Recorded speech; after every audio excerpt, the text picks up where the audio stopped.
What's going on, players? Welcome to another episode of REiD the ROOM, the podcast, the playground for self-discovery and the rebrand for adulting. My name is Dion Reid. Welcome to my room. Take off your shoes. Oh, yeah. You are now listening to Dion Reid on the REiD the ROOM podcast. Come on in. Take off your shoes. Yeah. What's going on, family? How are you doing this week? How are you feeling? Me, you ask, how am I feeling? I am feeling congestion charge. Congestion charge in my head, in everything. But we have made it. We are here. You are in my room. Let me tell you something. At this point, I don't know what episode this is because you see, yeah? You see, podcasting is the ghetto. What they won't tell you is if you're doing it on your own, you might record a whole episode and realize you are out of focus on the camera. You might record a whole episode and realize there's no sound on the sound desk. You might start to record your episode and realize what? The battery's dead. And the camera, like, I don't know what percentage the camera's on right now, and I've only got one battery for my camera. But we're here, man, and we're going to make it work. As I mentioned to you previously, we are trying to use games to theme the episodes, okay? So with that in mind, this episode's theme is Jenga. And if you don't know, Jenga is, if I tell you how to play the game. All right, so Jenga, you have these blocks and the aim is to build this tower, and you have to strategically take turns to take out the building blocks without it toppling over. So that's Jenga in short. For this episode today, I've got two questions for you, okay, that we're going to explore together. The first question is, if the blocks were your responsibilities in life, what would they be? Yeah. And I tried to think of it. I tried to make it like, like diplomatic and kind of like, blah, blah, blah. But I couldn't. But some of the responsibilities that I came up with are, all right, physical and mental health. Yeah. Physical, mental and spiritual health. I said family and relationships, loved ones, partners, friends, everyone. Home, work, career. I guess it's two different things, because some people can work and not see their work as their career, potentially. Personal growth, what does that look like? I don't know about you, but I find personal growth a tricky one, just because I feel like personal growth happens regardless. It happens regardless, but it feels like it could potentially get pushed to the back because of the urgency of all the other things in between. Is that just me? All right, so personal growth, career, family, health, faith. Faith is one as well. I think that's my list, really. Yeah, finances, health and well-being, family, relationships, our home, career, personal growth, faith, planning. Have I missed out anything? Joy! Oh my gosh. Joy. That's a responsibility, Oh my goodness, how can I forget? Joy, fun. Fun feels like it's a reward when it should really be baked into nothing should, but it could really be baked into your process. So, second question is, if we think about the game, Jenga, and there comes a point when you take out the block and it starts shaking, you just get shaky. Which one of your responsibilities would you think would contribute to toppling your tower over? I could word that better, definitely could. But you get what I'm saying, innit? Like, which of your responsibilities could potentially topple your tower over? Do I have to be honest? Yes, I do. Because otherwise, what am I doing here? What are we doing here if I'm not going to be honest? Hey, amen. Let me turn this up because I'm going to need my board. What? I'm going to need you. All right, cool. So for me, I think the two that could potentially make my tower shaky, just like this mic stand is shaky. Anyway, that's another story. I think the two would be, I would say, finances and health. And there's a reason for that. There's a reason. I've lived independently from the age of 16, 17. And so I think there's something about when you live on your own, you are instantly like thrown into survival mode. And so you are, or I guess I'm not saying you, I'll say my focus was to make sure bills were covered and that I was okay. Like just the essentials, you know? So bills are being paid. Yes. I'm working to pay the bills. Yes, that's sorted. And then health wise, it was like, I'm eating okay. I'm not moving reckless. And I'm working out. I used to dance back in the day, 1935, roughly around them times. I used to be a part of like these dance groups and stuff, which was like a great community, and it kept me moving, it kept me active, you know. I also used to do like sports and stuff like that. I was very sporty. Don't look at my kneecaps now, yeah, because my kneecaps are turning in, and I might have put on a little bit of calories and stuff, but man was out here. You get me?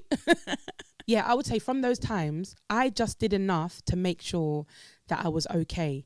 And especially from the environment that was, you know, that I came from South London, from Peckham, as all of you lot know. You know, the setting was, if you're not that side, then you're okay. Like, you're doing okay. And the aim was to just do okay. And I think fast forward, you blink and then you become an adult, and then there's so many things that you've missed out on based on being in survival mode. And I don't think I ever sat down and said, okay, you can choose now. You're not there anymore. What do you actually want to bring into your adult life?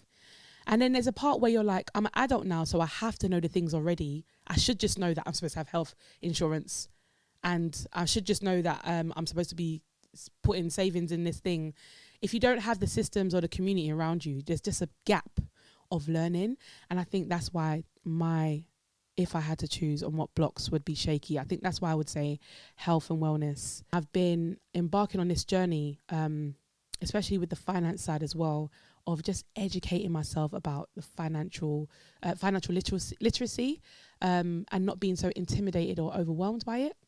I'm also a neuro-spicy babes as well. So there's a part of it that needs me to tailor my experiences and communicate specific needs in my interactions with, you know, maybe like an accountant or somebody who's teaching stuff. I used to perform understanding.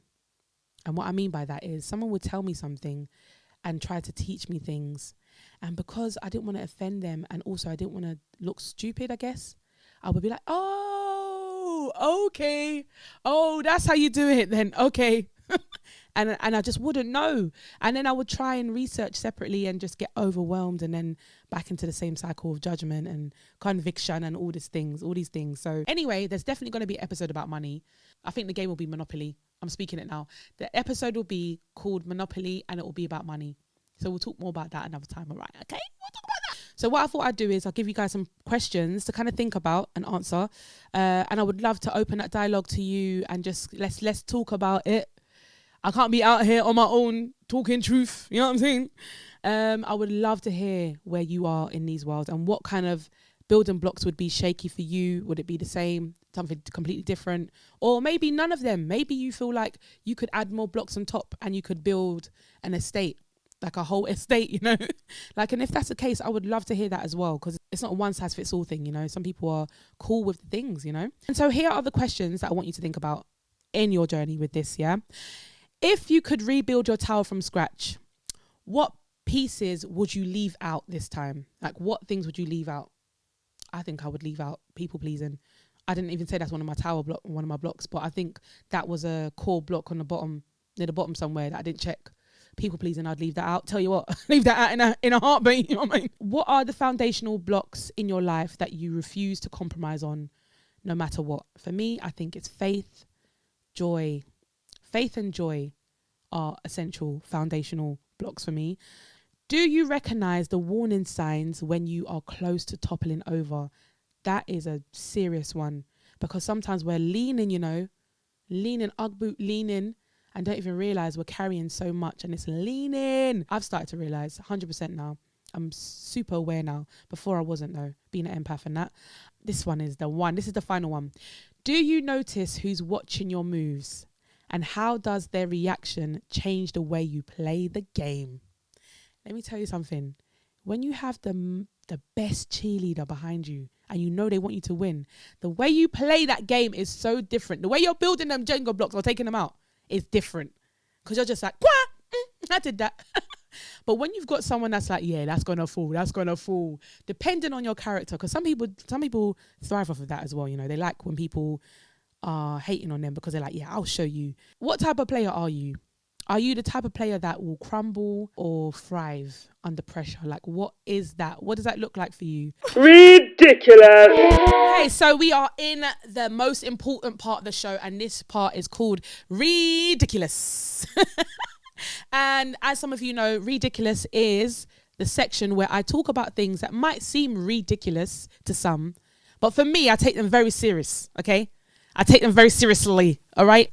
Today's ridiculous thing is, I don't want to get emotional, but I might get emotional. I didn't know people did this, but anyway, apparently there are people in these streets, yeah, that eat their food separately. So, for example, if I have chicken and chips and a drink, some people will eat all of the chips, then they will eat the chicken, and then they will drink the juice. They'll drink the drink afterwards. If you have rice and peas and chicken and whatever, like a meal, some people will eat the rice, eat the rice and peas, then have the chicken, then eat the coleslaw, then drink the drink. What's happening? What's going on? I didn't realize this was a thing. And I put it on my stories the other day, and someone came back to me and said it's called mono eating. Didn't know that was a thing. But here we are. So what I want to find out is, are you team dry, which is the mono eating, separate, or are you team mix and blend? Put a little gravy, get that coleslaw with the rice. Get that coleslaw with the rice and peas and chicken. Make that fork full up and then a little drink. Which one are you? Team dry or team mix and blend? And just to let you know, there is a correct answer to this. I just want to let you know that. Okay? Read all about it. Okay, so now we're in a section. I feel like I'm doing my hunchback because this stand is doing up. This stand is supposed to be up here, so I can just do here. But anyway, if you're listening online, my mic stand is the ghetto. Just letting you know, okay? So I'm doing hunchback, not things. All right, so this section of the show is called Read All About It. Read all about it. And basically, it's where I shout out people. It could be your neighbor. It could be a local hero. It could be a famous person. It could be a movement. It could be, I don't know, you might have grown a moustache and you've been struggling for a long time. It could be anything. It's just where I just give a shout out to things or people or whatever that need to be shouted out. And today's show is a special one. I want to shout out, I want to do Read All About It shout out to the parents. Two parents,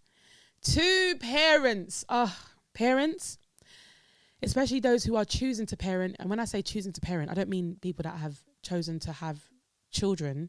I mean those who are choosing to parent. And that's not exclusively to mothers and fathers, that's everyone. Parents, thank you so much, man. You lot are out here doing up juggle and trying to make the world better for our future. And it shows, it does show, because I was privy to, and I'm going to shout out these people in particular as well, actually. I was privy to a conversation that was happening between two amazing women who are mothers as well. And they were talking about, you know, childcare and also putting things in place for their children and their mind and their emotional well-being. And there was just a deep conversation about what resources are out there to help this child's mind and give them opportunities to grow. And I just sat there thinking, wow, man, wow, that's a, let me do this one, even though I'm not joking, but. Oh my God. Wow. Because it's a choice, isn't it? It really is a choice. Like, there's a lot of things that are happening right now, especially in the digital age. Like, the digital age is almost like a third parent, and it can sometimes seem like the parent, like when if your parents are like divorced and then you go and see one of the parents and they're like, I'm the favorite one. Like, the internet can potentially look like the favorite parent. When you're teaching your kids in a certain way that they need to learn, when you go to the internet, it makes things look so like glossy and glamorized and kind of thing. So when parents really sit in understanding what it takes to raise their kids and put those things in their pathway, like it's a beautiful thing. So shout out the parents that are choosing to parent on purpose and with purpose, just to make sure their children have a better chance. I'm going to shout out some queens just because I want to shout out these ladies in particular. I want to shout out Julie, Jade, Annabelle, Kyra and Delia. I love you guys. I love you dearly, and you are amazing parents and you're doing a great job. And then the final thing I'll leave you with is this quote that I read. Sometimes the only way to rebuild your tower is to start all over again, but this time stronger. I don't know. Simple, effective quote, and it resonated with me. Thank you for tuning in to another episode of REiD the ROOM Podcast. My name is Dion Reid, and I just want to say, cream your elbows and cream your kneecaps, because what? They need love too. Thank you for tuning in. Good night. Yeah.